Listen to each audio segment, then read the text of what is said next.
ഹൃദയവയലുകൾ തേടി വാഗ്ദത്ത നാട്ടിലേക്കൊരു യാത്ര. പുറപ്പാട് പുറപ്പാട് പുറപ്പാട്.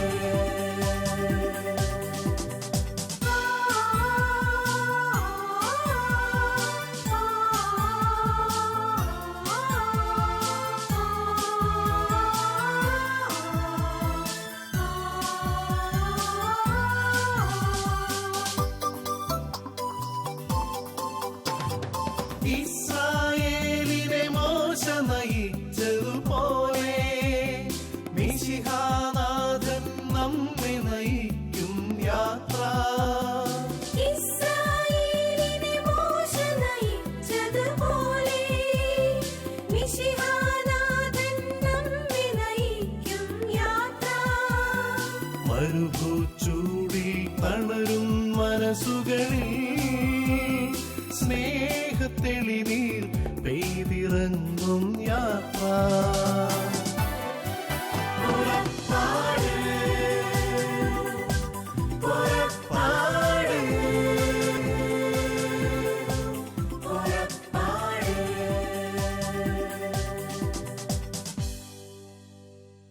പുറപ്പാടിന്റെ പുതിയൊരു എപ്പിസോഡിലേക്ക് എല്ലാ പ്രേക്ഷകർക്കും സ്വാഗതം. ഭൂമിയിൽ നാം ധാരാളമായി മനോഹരമായ ഭവനങ്ങൾ കാണാറുണ്ട്. എന്നാൽ ആ ഭവനങ്ങളൊന്നും മനോഹരമായ കുടുംബങ്ങളല്ല. സങ്കീർത്തനം 128 ദാവീദ രാജാവോട് ദൈവത്തിന്റെ പരിശുദ്ധാത്മാവ് ഒരു മനോഹരമായ കുടുംബചിത്രം കാണിക്കുന്നു. 27 വർഷത്തിലധികമായി പ്രവാസ ജീവിതം നയിക്കുന്ന വക്കച്ചൻ എന്ന് ഗൾഫ് നാടുകളിൽ അറിയപ്പെടുന്ന വർഗീസ് ആൻഡ് ഫാമിലിയെയാണ് നമ്മൾ ഇന്ന് പരിചയപ്പെടാൻ പോകുന്നത്. എല്ലാ മാന്യപ്രേക്ഷകരെയും ദൈവനാമത്തിൽ സ്വാഗതം ചെയ്യുന്നു. കർത്താവിനെ ഭയപ്പെടുകയും അവൻ്റെ വഴികളിൽ നടക്കുകയും ചെയ്യുന്നവൻ ഭാഗ്യവാൻ. നിന്റെ അധ്വാന ഫലം നീ അനുഭവിക്കും. നീ സന്തുഷ്ടനായിരിക്കും. നിനക്ക് നന്മ കൈവരും. നിന്റെ ഭാര്യ ഭവനത്തിൽ ഫലസമൃദ്ധമായ മുന്തിരി പോലെയും മക്കൾ മേശയ്ക്ക് ചുറ്റും ഒലിവിൻ തൈകൾ പോലെയും ആയിരിക്കും. മനോഹരമായ ഒരു കുടുംബത്തെ ഇന്ന് നിങ്ങൾക്ക് ഞാൻ പരിചയപ്പെടുത്തുകയാണ്. എൻ്റെ പേര് വർഗീസ് ദേവസി കളാമ്പറമ്പൻ എന്നാണ്. എറണാകുളം ജില്ലയിൽ അങ്കമാലി കോക്കുന്ന് ഇടവക്കാരനാണ്. അങ്കമാലി ഫൊറോനയിൽ കോക്കുന്ന് ഇടവകയാണ് എൻ്റെ ജന്മസ്ഥലം. ഇപ്പോൾ ഞാൻ സ്വന്തമായിട്ട് വീട് പണിത് ഇടവക മാറിയിരിക്കുന്നത് മുക്കന്നൂർ സെൻറ്റ് മേരീസ് ഫൊറോന പള്ളിയാണ്. ഞാനിവിടെ ഗൾഫിൽ ഇപ്പോൾ 27 വർഷം കഴിഞ്ഞു ജീവിക്കാൻ തുടങ്ങിയിട്ട്. 9 വർഷമായി റാസൽ കൈമയിൽ ഇപ്പോൾ ഞാൻ ഫാമിലിയായിട്ട് താമസിക്കാൻ തുടങ്ങിയിട്ട്. ദൈവകൃപയാൽ ഇത്രത്തോളം ദൈവം അനുഗ്രഹിച്ച് പരിപാലിച്ച് വഴി നടത്തിക്കൊണ്ടിരിക്കുന്നു. എൻ്റെ പേര് ലിസി വർഗീസ്.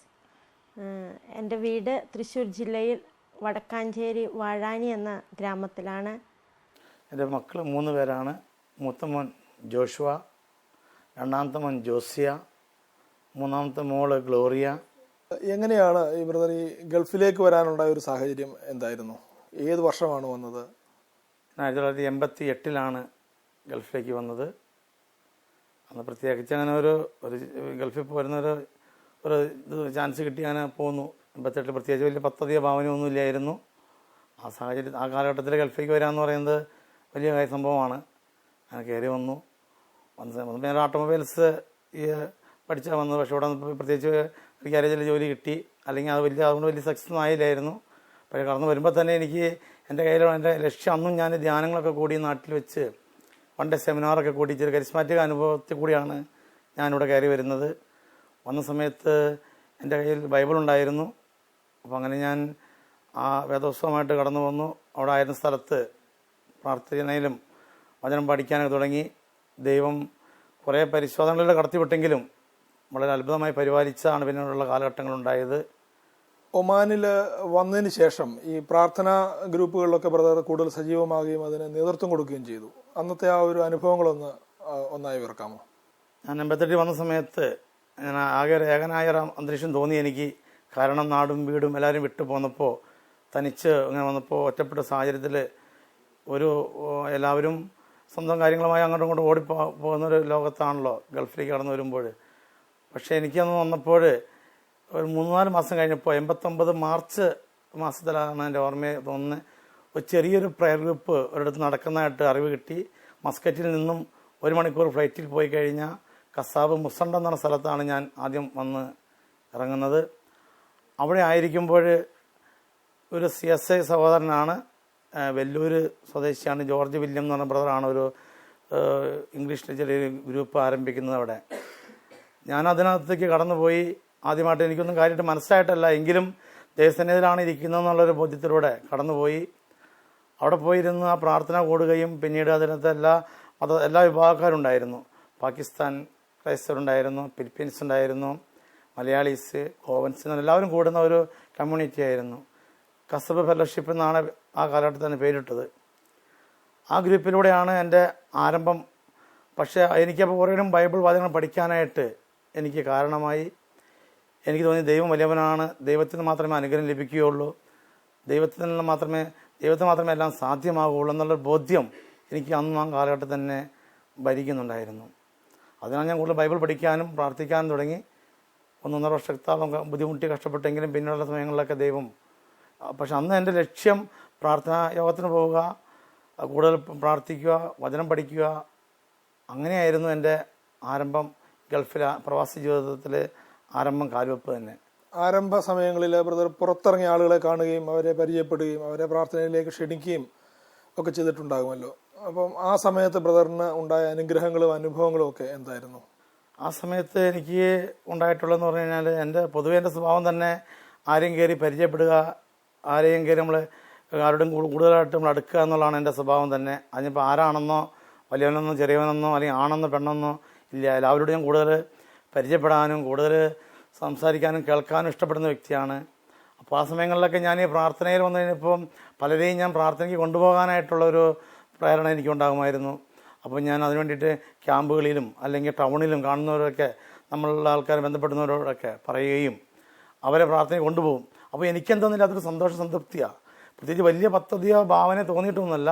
പക്ഷേ ഇങ്ങനെ ആരെങ്കിലും ഒരാളെ രണ്ടുപേരും കൊണ്ടുപോയി കഴിഞ്ഞാൽ അപ്പോൾ എനിക്ക് വചനം വായിച്ച് പഠിച്ചു വന്നപ്പോൾ മനസ്സിലായി, ഒരാളെ നമ്മൾ ദൈവസന്നിധി കൊണ്ടുവന്നു കഴിഞ്ഞാൽ നമ്മുടെ നിരവധിയായ പാപങ്ങൾ ക്ഷമിക്കപ്പെടും, നമ്മളെ ദൈവം കൂടെ അനുഗ്രഹിക്കുമെന്ന് യാക്കോബ് പറഞ്ഞ വചനങ്ങളൊക്കെ എനിക്ക് ഓർമ്മയുള്ളതുകൊണ്ട് ഞാൻ അങ്ങനെ പ്രവർത്തിക്കാനും പോയിട്ടുണ്ട്.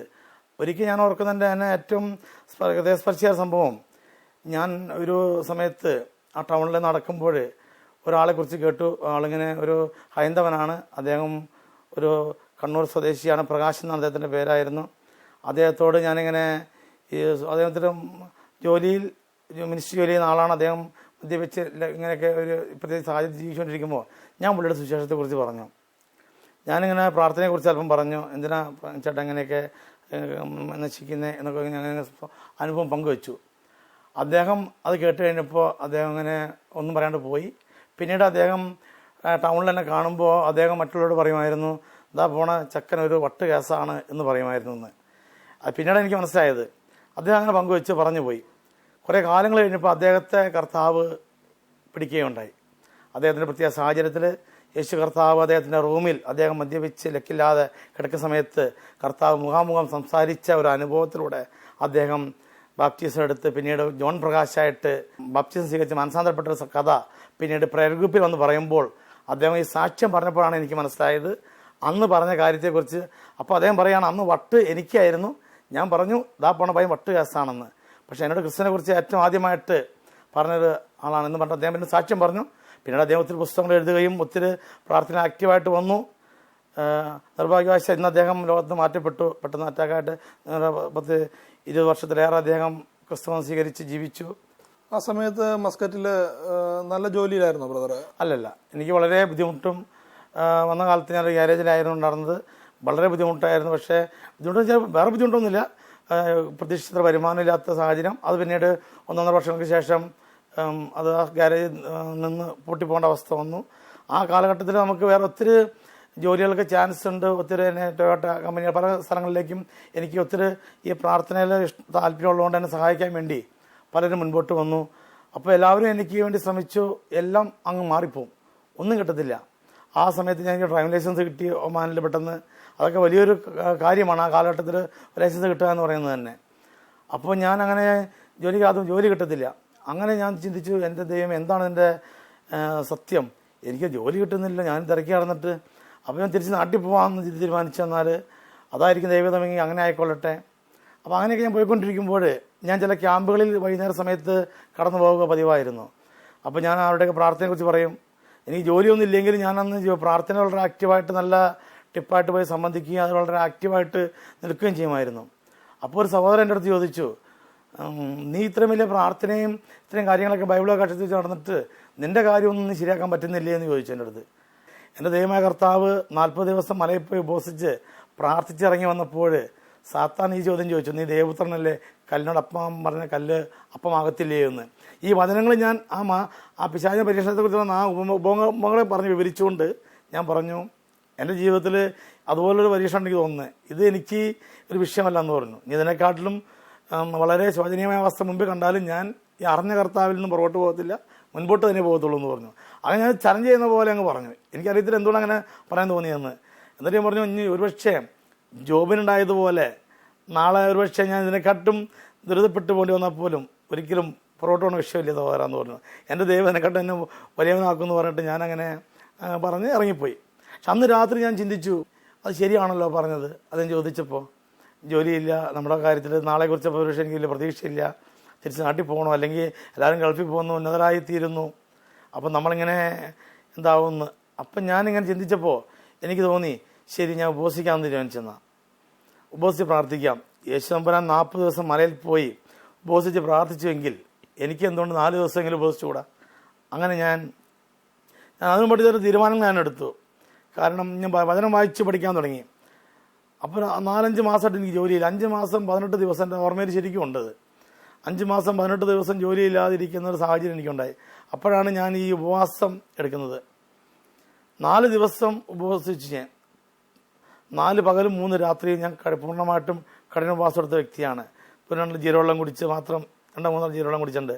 ആ സമയത്ത് ദൈവം വളരെയധികം ശക്തിപ്പെടുത്തി നടത്തിയ ഒരു കാലഘട്ടമായിരുന്നു. ആ സമയത്ത് ഞാൻ 4-ാം ദിവസം രാത്രിയിൽ ഞാൻ ഉപവാസം ബ്രേക്ക് ചെയ്യാമെന്ന് ഓർത്ത് ഞാൻ ബൈബിൾ തുറന്നു. അപ്പോൾ ഞാൻ താമസിച്ചുകൊണ്ടിരിക്കുന്ന നേരം എൻ്റെ ക്യാമ്പിലല്ല, തൃശ്ശൂരുള്ള ഒരു എഞ്ചിനീയർ ജോസാർ എന്ന് പറഞ്ഞ ആളുണ്ടായിരുന്നു. അദ്ദേഹത്തിൻ്റെ റൂമിലാണ് ഞാൻ താമസിച്ചുകൊണ്ടിരിക്കുന്നത്. അപ്പോൾ അദ്ദേഹം ഞങ്ങളുമായിട്ട് പ്രാർത്ഥനയിൽ വളരെ ബന്ധമായതുകൊണ്ട് ഞാൻ അങ്ങനെ താമസിച്ചുകൊണ്ടിരിക്കുമ്പോൾ അവിടെ വെച്ച് ഞാൻ ബൈബിൾ തുറന്നപ്പോൾ എനിക്ക് കിട്ടിയ വചനം മിക്ക പ്രാർത്ഥന പുസ്തകം 7-ാം അധ്യായത്തിൻ്റെ 7-8 വാക്യം. അതിനെ വളരെയധികം സ്പർശിച്ചു. എൻ്റെ ദൈവം എൻ്റെ പ്രാർത്ഥന കേൾക്കും, എൻ്റെ ദൈവം എന്നെ അനുഗ്രഹിക്കും, ഞാൻ ഇരുട്ടിലിരുന്നാലും കർത്താവ് എനിക്ക് വെളിച്ചമായിരിക്കും എന്നുള്ള നല്ലൊരു അനുഭവം എനിക്ക് കിട്ടി. പിന്നെ ഞാൻ ചോദിച്ചു, കർത്താവിനെ പറഞ്ഞു, കർത്താവേ, സുഭാഷിതങ്ങളുടെ പുസ്തകം 30-ാം അധ്യായത്തിൻ്റെ 5 വാക്യങ്ങളിൽ പറയുന്നുണ്ട്, സോളമൻ രാജാവ് ദൈവത്തോട് 2 കാര്യം ചോദിക്കുന്നുണ്ട്. ദൈവം, ജീവിതത്തിൽ നീ 2 കാര്യം ഞാൻ അങ്ങോട്ട് അപേക്ഷിക്കുന്നു, ജീവപര്യന്തം അവ നിഷേധിക്കരുത്. ജീവിതത്തിൽ ദാരിദ്ര്യമോ സമൃദ്ധിയോ എനിക്ക് നൽകരുത്. കാരണം സമൃദ്ധിയിൽ ഞാൻ അങ്ങയെ മറക്കുകയോ ദാരിദ്ര്യത്തിൽ ഞാൻ നിന്റെ നാമത്തെ നിന്ദിപ്പാനും ഇടയാകരുത് എന്നുള്ള ആ വചനം ഞാൻ ഓർത്ത് വായിച്ചു. അത് വളരെ സത്യമാണ്. നമ്മൾ കർത്താവേ, 2 കാര്യം ഞങ്ങളുടെ അപേക്ഷിക്കുന്നത്, എനിക്ക് ദാരിദ്ര്യമോ സമൃദ്ധിയോ നൽകരുത്, ആവശ്യത്തിന് ആഹാരം തന്നെ എന്നെ പോറ്റണമേ. സമൃദ്ധിയിൽ ഞാൻ അങ്ങയെ അവഗണിക്കുകയോ ദാരിദ്ര്യത്തിൽ ഞാൻ അങ്ങയെ നിന്ദിക്കുകയോ ഇടവരരുത്. ആ ഒരു വചനം പറഞ്ഞ് ഞാൻ പ്രാർത്ഥിച്ചു. ശരി, സത്യപ്പെട്ട് എനിക്ക് തോന്നി അത് വളരെ സത്യമായ വചനമായിരുന്നു. കാരണം ഇന്ന് ജോലിയില്ലാത്ത അല്ലെങ്കിൽ വരുമാനമില്ലാത്ത എനിക്ക് വേറൊരുത്തിനെ ശുശ്രൂഷയിലേക്ക് വിളിക്കാൻ പറ്റത്തില്ല. അത് ജോലിയില്ലാതിരിക്കുന്ന ഒരു വ്യക്തിയെ പോയിട്ട് എനിക്ക് ആശ്വസിപ്പിക്കാൻ പറ്റത്തില്ല. കാരണം എനിക്കില്ല. അപ്പം എനിക്ക് ആശ്വസിപ്പിക്കാൻ പറ്റുമോ? അപ്പം ഞാൻ ചോദിച്ചു, കർത്താവേ, എൻ്റെ പിതാവേ, എൻ്റെ യേശുപ്പച്ച, നീ എന്നെ അനുഗ്രഹിച്ചേ പറ്റൂ. കാരണം എനിക്കില്ലെങ്കിൽ മറ്റൊരു കൊടുക്കാൻ പറ്റത്തില്ല. എന്നെ നീ നടത്തിയാൽ ഞാൻ അങ്ങേക്ക് വേണ്ടി നിൽക്കും. ആ ഒരു ബോധ്യത്തിലൂടെ ഞാൻ ഇറങ്ങിയപ്പോഴാണ് പിന്നീടുള്ള കാൽവെപ്പുകൾ ദൈവം എന്നെ മനോഹരമായിട്ട് നടത്തി എന്നുള്ളതാണ്. തുടർന്ന് കുടുംബജീവിതത്തിലേക്ക് ബ്രദർ പ്രവേശിക്കുന്നതും കുടുംബജീവിതത്തിൻ്റെ അനുഭവങ്ങളും ഒക്കെ ഒന്ന് വിവരിക്കാമോ? 1996 ഞങ്ങളുടെ വിവാഹം നടന്നത്. ജൂലൈ മാസം 15-ാം തീയതി. അതും അനുഗ്രഹിക്കപ്പെട്ട രീതിയിലുള്ള ഒരു വിവാഹമായിരുന്നു. വിവാഹം കഴിഞ്ഞ് ഒരു 6 മാസത്തിന് ശേഷം വൈഫ് സൗദിയിലോട്ട് പോവുകയുണ്ട്. സൗദിയിൽ നഴ്സായിട്ട് വർക്ക് ചെയ്യാനായിട്ട് ഞാൻ ഗൾഫിലേക്ക് പോന്നു. പക്ഷേ 1 വർഷം കഴിഞ്ഞപ്പോൾ ഫസ്റ്റ് ലീവിന് ഒമാനിലോട്ട് വന്നു. ഒമാനിൽ വന്ന് ഇവിടുത്തെ മോച്ച് എഴുതിയെങ്കിലും പിന്നീട് ഞങ്ങൾ 6 മാസത്തിനുള്ളിൽ ആൾ പ്രഗ്നൻ്റായി നാട്ടിൽ പോയി. മൊത്തം ഡെലിവറിക്ക് നാട്ടിലോട്ട് പോയി. ആ സമയത്താണ് ഞാൻ 98-ലാണ് എൻ്റെ കമ്പനി, ഞാൻ ഇപ്പോൾ വർക്ക് ചെയ്തുകൊണ്ടിരിക്കുന്ന ആ കമ്പനിയെ സ്പോൺസർ നേതൃത്വത്തിൽ ചെറിയ സ്ഥാപനം സ്വന്തമായിട്ട് തുടങ്ങുവാനായിട്ട് ഞാൻ ഇറങ്ങിത്തിരിക്കുന്നത്, ചെറിയ ഷോപ്പ് തുടങ്ങാനായിട്ട്. പിന്നെ ഷോപ്പ് തുടങ്ങുകയും മോൻ ഡെലിവറി കഴിഞ്ഞ് 3 മാസം കഴിഞ്ഞപ്പോൾ തന്നെ വൈഫ് കുഞ്ഞുമായിട്ട് കസബിൽ വന്നു. ഞങ്ങളവിടെ ജോലിക്ക് വിട്ടു. ജോലി കുറിച്ച് ചിന്തിച്ചില്ല, ജോലിക്ക് വിട്ടില്ല. ഞാൻ ചിന്തിച്ചോ, അനേകം സമ്പത്തും അതോടൊപ്പം കൂടെ കഷ്ടപ്പാടും കൂടെ കഴിയുന്നേക്കാൾ നല്ല ദൈവഭക്തിയോടെ അല്പം കൊണ്ട് ജീവിക്കണം നന്ന് എന്നുള്ള ചിന്തയിൽ നമ്മൾ ജോലിയും അങ്ങനെ കാര്യം നോക്കാണ്ട് വൈഫ് കുഞ്ഞിനെ നോക്കി വീട്ടിലിരുന്ന് ഞാൻ എൻ്റെ ചെറിയ ബിസിനസ്സുമായിട്ട് മുമ്പോട്ട് പോന്നു. ദൈവം അവിടെ ഞങ്ങൾ വളരെയധികം ഉയർത്തി. ചേച്ചി 3 കുഞ്ഞുങ്ങൾ അവരെ വളർത്തി. അതിനുശേഷം ചേച്ചി വളരെ ആക്റ്റീവായിട്ട് പ്രാർത്ഥനകളിൽ, പ്രത്യേകിച്ച് ദേവാലയത്തിൽ സാധിക്കുമെങ്കിൽ എല്ലാ ദിവസവും പോകാറുണ്ട്. അതുപോലെ തന്നെ ഒത്തിരി ശുശ്രൂഷകളിൽ ചേച്ചി ചെലവഴിക്കുന്നുണ്ട്. പ്രാർത്ഥനാ ഗ്രൂപ്പിലെയൊക്കെ റാസൽ കൈമയിലെ UAE-ലെയും ഒക്കെ ഒരു സജീവ സാന്നിധ്യമാണ്. ഇങ്ങനെ ഈ പ്രാർത്ഥനാനുഭവത്തിലേക്ക് വരാൻ ചേച്ചിക്കുണ്ടായ പ്രചോദനങ്ങൾ എന്തൊക്കെയായിരുന്നു? എനിക്ക് വിവാഹത്തിന് ശേഷമാണ് ഈ പ്രാർത്ഥനാ കൂട്ടായ്മയിലേക്കും പ്രാർത്ഥനയിലേക്കും വരാനുള്ള ഒരു ആഗ്രഹം വന്നത്. കാരണം ഞാൻ കസാബിൽ വന്നിറങ്ങിയ ആ നിമിഷം മോന് 3 മാസമുള്ളപ്പം കസാബിലേക്ക് കടന്നു വരികയും അവിടുത്തെ പ്രാർത്ഥന കൊണ്ട് അവിടെ ആഴ്ചയിൽ 3 ദിവസം പ്രാർത്ഥനയുണ്ടായിരുന്നു. ഞായർ, ബുധൻ, വെള്ളിയാഴ്ച. ആ 3 ദിവസങ്ങളിൽ ഞാൻ ഈ കൈക്കുഞ്ഞിനെയായിട്ട് അന്ന് ചേട്ടന് കടയിൽ ബിസിനസ്സായ കാരണം പ്രാർത്ഥനയ്ക്ക് കടന്നു വരാൻ പറ്റില്ലായിരുന്നു. അപ്പോൾ ഞാൻ വേറെ വണ്ടി ബുക്ക് ചെയ്തിട്ട് അവർ വരുന്നത് നോക്കി ഞാൻ 2 മണിയാകുമ്പോഴത്തേനും കൊച്ചിന് ഫുഡൊക്കെ കൊടുത്ത് അവനെ അങ്ങ് ഡ്രസ്സ് മാറ്റിച്ച് ഞാൻ കിടത്തും. കാരണം പോകാൻ അവർ വരുമ്പോൾ എടുത്തങ്ങ് കൊണ്ടുപോയാൽ മതിയല്ലോ. അങ്ങനെ ഞാൻ ആ 3 ദിവസവും മുടങ്ങാതെ ഞാൻ പ്രാർത്ഥനയ്ക്ക് പോയിരുന്നു. അവിടെ വെച്ചാണ് ഞാൻ എങ്ങനെയാണ് പ്രാർത്ഥിക്കേണ്ടത്, പ്രാർത്ഥനയുടെ ശക്തി എന്താണ്, അല്ലെങ്കിൽ ദൈവത്തിൻ്റെ സ്നേഹം എന്തെന്നൊക്കെ അവിടുത്തെ ആ കൂട്ടായ്മയിൽ നിന്നാണ് ഞാൻ മനസ്സിലാക്കിയത്. അവിടെ കസാബ് കൂട്ടായ്മ എന്ന് പറഞ്ഞു കഴിഞ്ഞാൽ അന്നത്തെ കാലത്ത് വളരെയധികം ശക്തിയും പ്രാർത്ഥിച്ചാൽ പ്രാർത്ഥനയ്ക്ക് ഉത്തരം നൽകുന്ന ഒരു ദൈവത്തിൻ്റെ സന്നിധിയിലാണ് ഞാൻ വന്നിരിക്കുന്നതെന്നും ദൈവത്തിൻ്റെ ആ സ്നേഹത്തെയൊക്കെ കുറിച്ച് അറിയാൻ എനിക്ക് അവിടെ നിന്നാണ് സാധിച്ചത്. അതുകൂടാതെ തന്നെ എൻ്റെ വിവാഹത്തിന് ജീവിത പങ്കാളി വളരെയധികം എന്നോട് വിവാഹത്തിന് എന്നെ ഏറ്റവും അധികം ഞങ്ങൾ തമ്മിൽ വിവാഹം കഴിക്കാൻ കണ്ടുമുട്ടിയത് തന്നെ വേറൊരു ഭവനത്തിൽ വെച്ചാണ്. അവിടെ വെച്ച് എന്നോട് ആൾ എല്ലാ കാര്യവും എനിക്ക് ഏറ്റവും ഇഷ്ടപ്പെട്ടത് അതാണ്. എന്നോട് പറഞ്ഞു, ഞാനൊരു പ്രാർത്ഥന ജീവിതം നയിക്കുന്ന ഒരു വ്യക്തിയാണ്, എനിക്ക് കൂടുതൽ ആഡംബരങ്ങളോട് താല്പര്യമില്ല, പിന്നെ ഗൾഫിലേക്ക് എനിക്ക് കൊണ്ടുപോകാൻ പറ്റില്ല, ഞാൻ തുറന്നു പറയാണ്, എനിക്ക് സാലറിയൊക്കെ കുറവാണ്, നിങ്ങൾക്ക് വന്ന് ഒരു ടെസ്റ്റ് എഴുതി ഒരു ഇൻ്റർവ്യൂ പാസ്സായി ജോലി മേടിക്കാമെന്നുണ്ടെങ്കിൽ കൊണ്ടുപോരാം. ഞാൻ തുറന്നു പറയണത് പല ബന്ധങ്ങളും വിവാഹം കഴിഞ്ഞിട്ട് തകർച്ചയിലേക്ക് പോണത് കാണുന്നുണ്ട്. അതുകൊണ്ട് ഞാൻ എൻ്റെ കാര്യം ഞാൻ തുറന്നു പറയണം. എനിക്ക് ആ തുറന്നു പറച്ചിലാണ് എനിക്ക് ഏറ്റവും അധികം ഇഷ്ടമായത്. അപ്പോൾ ഞങ്ങൾ അവിടുന്ന് വന്ന് ഞങ്ങളുടെ 2 പേരുടെയും ഒരു വിധത്തിലാണ് എല്ലാ കാര്യങ്ങളിലും ഞങ്ങൾ നന്നായി യോജിച്ച് ആരെയും കുറ്റം പറയാതെ തെറ്റുകൾ മനസ്സിലാക്കി തിരുത്തി ഞങ്ങളുടെ ജീവിതം ഞങ്ങൾക്ക് മുന്നോട്ട് കൊണ്ടുപോകാൻ സാധിക്കുന്നുണ്ട്.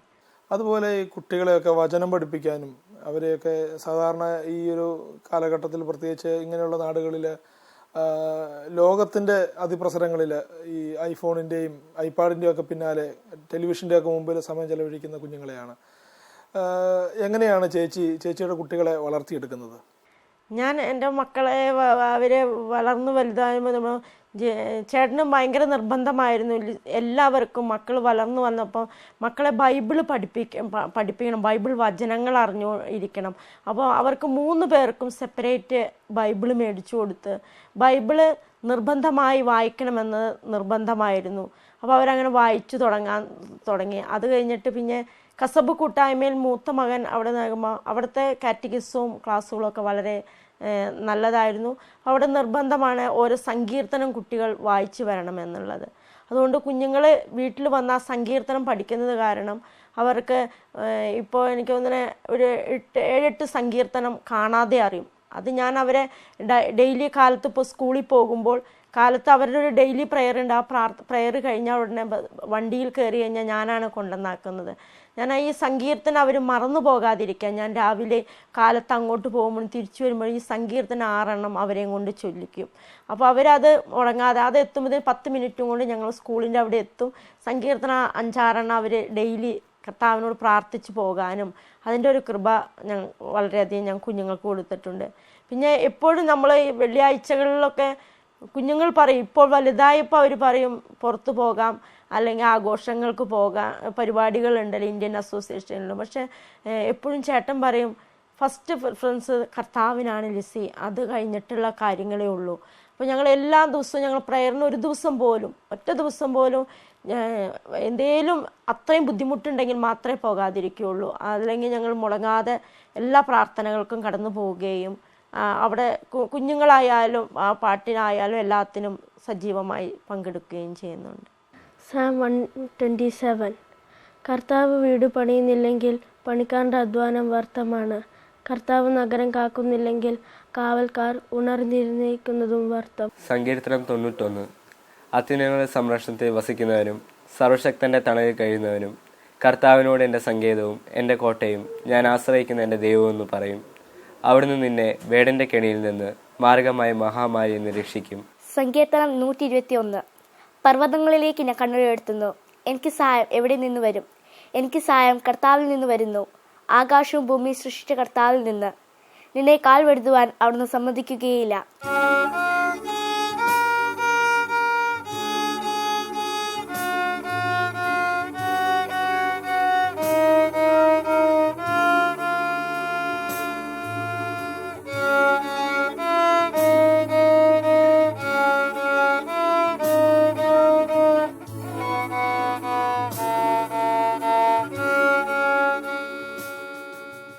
ബ്രദർ ഏകദേശം 10-27 വർഷമായിട്ട് ഈ ഒരു ആത്മീയ നേതൃത്വത്തിൽ നന്നായിട്ട് സജീവമായിട്ട് പ്രവർത്തിക്കുന്നു. അതുപോലെ റാസൽ കൈമ പ്രാർത്ഥനാ ഗ്രൂപ്പിൽ നേതൃസ്ഥാനത്തും UAE വിവിധ ശുശ്രൂഷാ മേഖലകളിൽ, ഇവിടെ CST എന്നറിയപ്പെടുന്ന വിവിധ ശുശ്രൂഷാ മേഖലകളിലൊക്കെ ഒത്തിരി വർഷമായിട്ട് ബ്രദർ പ്രവർത്തിച്ചുകൊണ്ടിരിക്കുന്നു. ഒത്തിരി കുടുംബങ്ങളെ കാണുന്നു.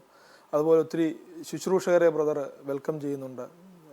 പ്രത്യേകിച്ച് ശുശ്രൂഷാ മേഖലകളിൽ ഒത്തിരി പ്രാവീണ്യമുള്ള അനുഭവ സമ്പത്തുള്ള ഒരാളാണ് ബ്രദർ. ഇന്നത്തെ തലമുറയോട്, പ്രത്യേകിച്ച് മാതാപിതാക്കളോട് എന്താണ് ബ്രദറിന് കൊടുക്കാനുള്ള ഒരു സന്ദേശം? എനിക്ക് പറയാനുള്ളതെന്ന് വെച്ച് കഴിഞ്ഞാൽ, ഇന്ന് നമ്മൾ ഈ കാലഘട്ടത്തിന് വെച്ച് നോക്കുമ്പോൾ ഈ നമ്മൾ ഏറ്റവും ഇമ്പോർട്ടൻ്റ് കൊടുക്കേണ്ടത് ദൈവത്തിന് ഒന്നാം സ്ഥാനം കൊടുത്തിട്ട് നമ്മളെ പള്ളിയിലുള്ള ശുശ്രൂഷകൾക്കും പ്രയർ ഗ്രൂപ്പുകളൊക്കെ നമ്മളെ ബന്ധപ്പെട്ട് പോയില്ലെങ്കിൽ നമ്മൾ പലപ്പോഴും നമ്മൾ തകർന്നു പോകാൻ വളരെ ചാൻസ് ഉള്ള കാലഘട്ടമാണിത്. അതിനാൽ പള്ളിയിൽ ഏറ്റവും ഒന്നാം സ്ഥാനത്ത് ദീപബലിക്കായാലും പ്രാർത്ഥന യോഗങ്ങൾക്കായാലും ആ ബന്ധങ്ങൾക്ക് മുൻതൂക്കം കൊടുത്ത് പോവുകയാണെങ്കിൽ ഏത് കുടുംബത്തിലും കുറവുകളും പോരായ്മകളും അസ്വസ്ഥതകളൊക്കെ ഉണ്ടെങ്കിൽ പോലും ഒരു പരിധിവരേക്കും പരിഹരിക്കപ്പെട്ട് മുമ്പോട്ട് പോകാൻ സാധിക്കും. മക്കളും കുടുംബവും ഒന്നിച്ച് നമ്മൾ പ്രയർ ഗ്രൂപ്പിൽ പോയിട്ട് ദൈവത്തെ ആരാധിക്കുവാൻ പോയി പ്രാർത്ഥിക്കാനും സ്തുതിക്കാനും സമയം കണ്ടെത്തി നമ്മൾ ഇരിക്കുകയാണെങ്കിൽ ദൈവം ഒരു സങ്കീർത്തന ദാവീദ് പറയുന്നുണ്ടല്ലോ, ഞാൻ ദിവസത്തിൽ 7 പ്രാവശ്യം അങ്ങേ സ്തുതിക്കുന്നെന്ന്. അപ്പം നമ്മൾ ആ ദിവസം നമ്മൾ പല പ്രാവശ്യം സ്തുതിക്കാനും പ്രാർത്ഥിക്കാനും സമയം കണ്ടെത്തി പോകുമ്പോൾ നമ്മുടെ ജീവിതത്തിൽ ഒരുവിധം വിഷയങ്ങളൊക്കെ നമുക്ക് തരണം ചെയ്ത് മുമ്പോട്ട് പോകാൻ സാധിക്കും. അതാണ് നമുക്ക് ഈ കാലഘട്ടത്തിൽ നമുക്ക് ദൈവത്തോട് ചേർന്ന് നിൽക്കുക, ദൈവത്തോട് അടുത്ത് നിൽക്കുക, ദൈവം നമ്മിലേക്ക് അടുത്ത് വരും. ചേച്ചി, ഒത്തിരി വീട്ടമ്മമാർക്ക്, പ്രത്യേകിച്ച് കുടുംബിനികൾക്ക് അറിയാത്തൊരു കാര്യമാണ്, ഒരു പരിധി കഴിയുമ്പോൾ കുട്ടികൾ അവരുടെ കൺട്രോൾ വിട്ടുപോകുന്നു. അപ്പം പിന്നീട് അവരെ വളരെ ഒത്തിരി കുട്ടികൾ വഴിതെറ്റി പോകുന്നുണ്ട്. അപ്പോൾ അതിലൊക്കെ മനംനൊന്ത ഒരുപാട് അമ്മമാരെ നമ്മൾ കണ്ടുകൊണ്ടിരിക്കുകയാണ്. ഇനിയും അങ്ങനെ ഉണ്ടാകാതിരിക്കാൻ, പ്രത്യേകിച്ച് ഒരു നല്ല മാതൃകാപരമായി ജീവിക്കുന്ന ഒരു നല്ല ഒരമ്മ, ഒരു കുടുംബിനി എന്ന നിലയിൽ ഈ വീട്ടമ്മമാരോടും പ്രത്യേകിച്ച് കുടുംബനാഥന്മാരോടും ചേച്ചിയുടെ ഭാഗത്തു നിന്ന് പറയാനുള്ള ഒരു ഉപദേശം എന്താണ്? എൻ്റെ ഭാഗത്തു നിന്ന് പറയാണെന്ന് വെച്ചാൽ, ദൈവത്തിനെ ഈ പറഞ്ഞതുപോലെ ദൈവത്തോട് ചേർന്ന് നിൽക്കുക, അവിടുന്ന് നമ്മോടും ചേർന്ന് നിൽക്കുന്ന തിരുവചനം പറയുന്നുണ്ട്.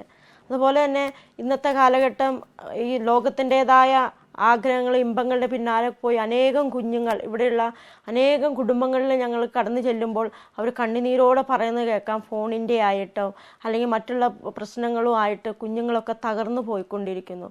നാം അവരോടൊക്കെ പറയാനുള്ളത്, ദൈവത്തിന് മുൻസ്ഥാനം കൊടുത്ത് പ്രാർത്ഥനയ്ക്ക് കടന്നു വന്ന് ദൈവത്തോട് പ്രാർത്ഥിക്കുമ്പോൾ, നിയമാവർത്തന പുസ്തകത്തിൽ പറയുന്നുണ്ടല്ലോ, നാം വിളിച്ചപേക്ഷിക്കുമ്പോഴൊക്കെ നമ്മുടെ ദൈവമായ കർത്താവ് നമുക്ക് സമീപസ്ഥനമായിരിക്കുന്നത് പോലെ ദൈവം ഇത്ര അടുത്തുള്ള വേറെ ഏത് ശ്രേഷ്ഠ ജനതയാണുള്ളതെന്ന്. ആ തിരുവചനം എന്നെ വളരെയധികം സ്പർശിച്ചിട്ടുള്ള ഒരു തിരുവചനമാണ്. നാം വിളിച്ചപേക്ഷിക്കുമ്പോഴൊക്കെ നമ്മുടെ ദൈവമായ കർത്താവ് നമ്മുടെ കൂടെയുള്ള ഒരു ദൈവമാണ്. ആ ദൈവത്തെ മക്കൾക്ക് പറഞ്ഞു കൊടുക്കുക. മക്കളെ, ഏത് പ്രതിസന്ധി ഘട്ടങ്ങളിലായാലും ദൈവത്തെ വിളിച്ചപേക്ഷിച്ചാൽ അവിടുന്ന് നമ്മളോട് കൂടെ നടന്ന് നമുക്ക് ഉത്തരം നൽകുന്ന ഒരു ദൈവമുണ്ടെന്ന് ആ ബോധ്യം കുഞ്ഞുങ്ങൾക്ക് പകർന്നു കൊടുക്കുകയാണെങ്കിൽ ഇന്നത്തെ അവർ ഏത് തകർച്ചയിൽ കടന്നു പോയാലും അവരെ അവിടെ നിന്ന് കരകയറ്റുവാൻ ആ ദൈവത്തിൻ്റെ വചനത്തിന് സാധ്യമാകുമെന്ന് പറയാനുള്ളത്. ഉൽപ്പത്തിയുടെ പുസ്തകത്തിൽ താൻ പ്രവാസിയായി ചെല്ലുന്ന നാട്ടിൽ ദൈവ അനുഗ്രഹത്താൽ വലിയ ശുശ്രൂഷ ദൗത്യങ്ങൾ ഏറ്റെടുക്കുന്ന ജോസഫിനെ നമ്മൾ കാണുന്നുണ്ട്. കഴിഞ്ഞ 27 വർഷം ഒമാനിലും റാസൽ ഖൈമയിലും ഒരുപോലെ വചന ശുശ്രൂഷയിലും പ്രാർത്ഥനാ ഗ്രൂപ്പുകളെ വളർത്തുന്നതിലും ഈ സഹോദരൻ വഹിച്ച പങ്ക് സ്തുത്യർഹമാണ്. നമുക്കൊക്കെ ഒത്തിരി മാതൃകയായി അദ്ദേഹം നിലകൊള്ളുന്നു. അദ്ദേഹം പുറത്ത് പറയാൻ ആഗ്രഹിക്കാത്ത ഒത്തിരി നന്മകൾ ചെയ്തുകൊണ്ടിരിക്കുന്നു. സ്വന്തമായി ഒരു ഭവനം അദ്ദേഹം അതിന് പണി തുടങ്ങിയപ്പോൾ തന്നെ ഭവനമില്ലാത്ത 3ഓളം പേരെ സഹായിച്ചിട്ടാണ് തൻ്റെ സ്വന്തം ഭവനത്തിൻ്റെ പണിയുടെ ആരംഭത്തിലേക്ക് അദ്ദേഹം കടന്നത്. തനിക്കുള്ളതൊക്കെ ദൈവത്തിനു വേണ്ടി സമർപ്പിക്കാൻ വളരെ തീക്ഷ്ണതയോടെ ഈ കുടുംബനാഥൻ ഓടിക്കൊണ്ടിരിക്കുകയാണ്. എല്ലാ പിന്തുണകളും പ്രാർത്ഥനകളും വാഗ്ദാനം ചെയ്തുകൊണ്ട് ജീവിത പങ്കാളി ലിസി ചേച്ചി ഒപ്പമുണ്ട്. മക്കളെ മാതൃകാപരമായി വളർത്തി അനേകം കുടുംബങ്ങൾക്ക് ഇവർ മാതൃകയായി തീർന്നിരിക്കുന്നു. ദൈവത്തെക്കുറിച്ചുള്ള ചിന്തകളിലും പ്രാർത്ഥനകളിലും മാത്രം ജീവിക്കുന്നത് കൊണ്ട് ആദ്യം അവിടുത്തെ രാജ്യവും നീതിയും അന്വേഷിക്കുക, ബാക്കിയെല്ലാം കൂട്ടിച്ചേർക്കപ്പെടും എന്ന വചനം അവരുടെ ജീവിതത്തിൽ അന്വർത്ഥമാവുകയാണ്.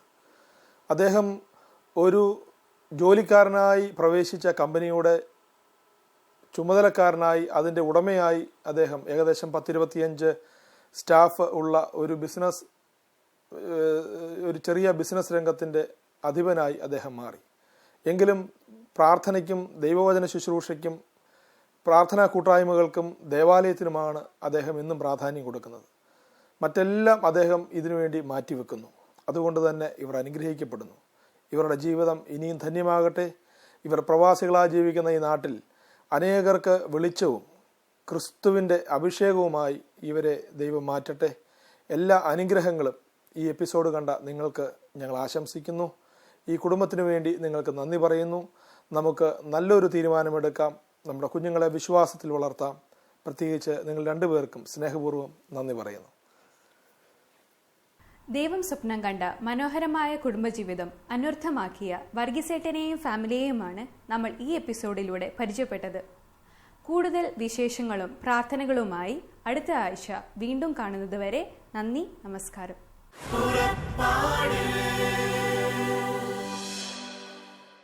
ഈ പ്രോഗ്രാമിനെ കുറിച്ചുള്ള നിങ്ങളുടെ വിലയേറിയ അഭിപ്രായങ്ങളും നിർദ്ദേശങ്ങളും ഇമെയിലിലൂടെ ഞങ്ങളെ അറിയിക്കുക.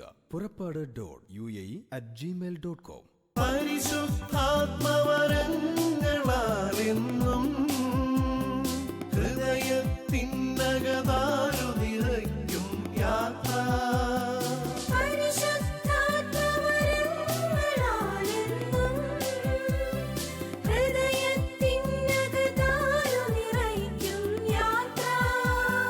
മേഘത്തണലായി അഗ്നിനാളമായി പാത തെളിക്കും സ്നേഹത്തിൻ പുതുയാത്ര.